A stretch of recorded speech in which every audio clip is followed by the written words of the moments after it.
New pledges at a Georgia sorority may have been trafficked by Alpha Kappa Alpha sisters.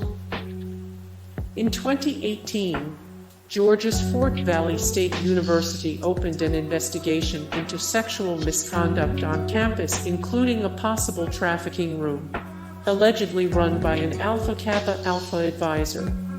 After reports surfaced that new pledges may have been coerced into sexual acts with others as part of the sorority hazing rituals, and to help other sisters pay school fees, Alicia Johnson resigned from her job both as the ACA advisor and the university's special events director. However, her lawyer, Adrian Patrick, protested. "She's not a pimp, and she's not a madam. None of that." The school barred Greek life activities as the investigation continued. This Orlando sorority forced its pledges to chug in public. This Orlando sorority forced its pledges to chug in public. Some women were given the choice between drugs or a pleasure toy. Some women were given the choice between drugs or a pleasure toy.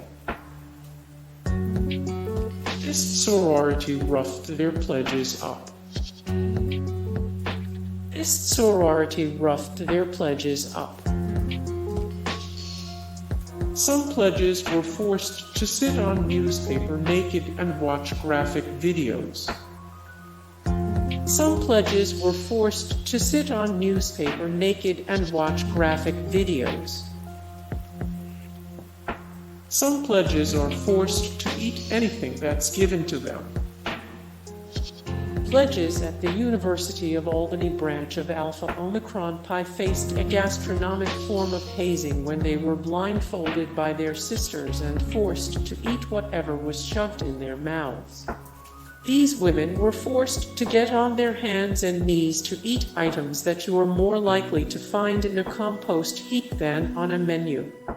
The ritual ended when one girl had an allergic reaction while eating mud and having her sisters pour what news reports describe as rotten milk. The school removed themselves from any wrongdoing by saying the sorority isn't sanctioned by the school, and that it has a zero-tolerance policy on hazing. The 7 sisters were charged with misdemeanor hazing. This sorority roughed up their pledges. The Zeta Phi Beta sorority doesn't try to embarrass their pledges or make them do anything out of the ordinary, but apparently they do beat them up. In 2011, Brittany Starling, a former pledge at the UC Berkeley arm of ZPB, was beaten over her head with a blunt object while another pledge recited the sorority's history. In another hazing ritual, she was pushed to the ground, had her clothes ripped up. Starling had to take medical leave from UCB and ended up suing the national chapter of Zeta Phi Beta and the UC Board of Regents. One pledge received a concussion after this hazing ritual.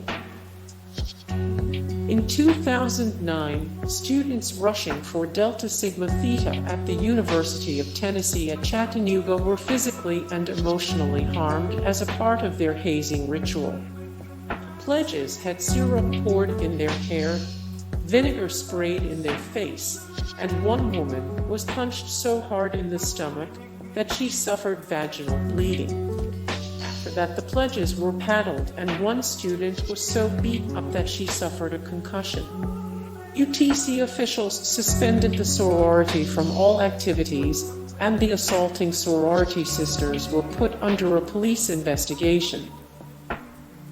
KKG pledges were forced to get very intoxicated before being made to walk home.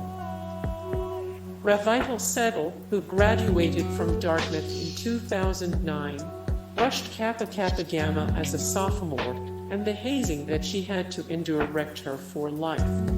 On the night she was hazed, Settle and at least 2 other KKG pledges were blindfolded and shoved in a moving vehicle where they were forced to drink spiked punch from individual 64-ounce water bottles. Then they were handed vodka shots, which also had to go down. Later, Settle wrote, after what couldn't have been more than a 15-minute drive, I was told to get out of the car. I did, but then I lost all consciousness. To this day, I have no idea what happened that night. She woke up in the intensive care unit at Dartmouth Hitchcock Medical Center with 2 other pledges and a girl who was rushing a separate sorority on the same evening. Settle says that she was covered in cuts and bruises and that 2 of her front teeth were broken. The doctors told her that she had almost put herself in a coma from drinking and that she was literally 1 sip of alcohol away from dying. These pledges had to drink dirty mop water, among other actions. An anonymous woman reported that while rushing a sorority at Penn State Altoona, as she stood there, her sisters screamed at her and said that she wasn't worth their time. If she or any of her rush sisters moved. Another night, she was told to make them dinner and then do the dishes. She said no, so they forced her to clean the kitchen floor. She elaborated, I didn't have any gloves, and they would tell me to do it again until it was spotless. I used my fingernails to scrub the ground. After cleaning the kitchen, the pledge was told to drink the mop water that was left over, and she described it. The water was pitch black. She refused to drink the water but ended up coming back to carry out a different punishment because they called me and yelled at me. I didn't know what else to do.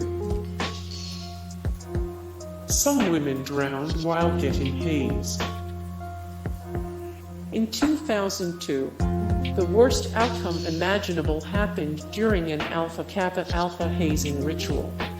The Cal State LA leg of ACA brought their pledges, along with Kristen High and Kenneth Asafir, to a beach in order to make them do calisthenics for hours on end. The finale of the ritual saw the sisters forcing the girls to walk backwards into the water. Safir, who couldn't swim, was hit by a wave that knocked her into the ocean, and a tide began to pull her under the water. High tried to save her, but the tide was too strong, and they were both dragged under the water. Despite claiming the drownings were accidental, High's mother filed a lawsuit against the college. Hey guys, thank you so much for the support and likes and comments down below, and also thank you so much for watching, and I look forward to see you in the next video. Then take care, bye.